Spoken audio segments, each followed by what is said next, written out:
স্বনামধন্য গীতিকার পুলক বন্দ্যোপাধ্যায় মাঝে মাঝে হেমন্ত মুখোপাধ্যায়ের বাড়িতে আসতেন। বেশ অনেকক্ষণ থাকতেন, খাবার দাবার খেতেন, বিশ্রাম নিতেন। এরকমই একদিন হেমন্ত মুখোপাধ্যায়ের বাড়িতে এসেছেন পুলক বন্দ্যোপাধ্যায়। সারাদিন থেকে খাওয়া দাওয়ার পর বিকালবেলায় তিনি হেমন্ত মুখোপাধ্যায়ের বাড়ির ব্যালকনিতে দাঁড়িয়ে আছেন। পুজোয় কি গান হবে সেই সব নিয়ে আলোচনা চলছে। সালটা 1974 সাল।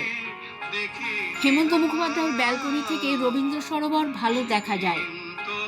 পুলকবাবু হঠাৎ দেখেন এক সুন্দরী যুবতী স্নান সেরে সিক্ত বসনে কৃষ্ণচূড়া ফুল ধরা সবুজ ঘাস মারিয়ে চলে গেল।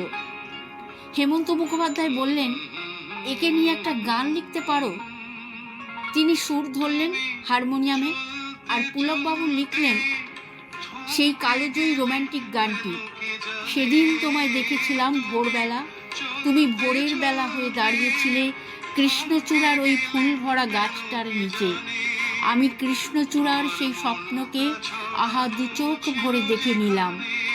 শুধু সুরের প্রয়োজনে বিকালবেলার পরিবর্তে ভোরবেলা করা হলো।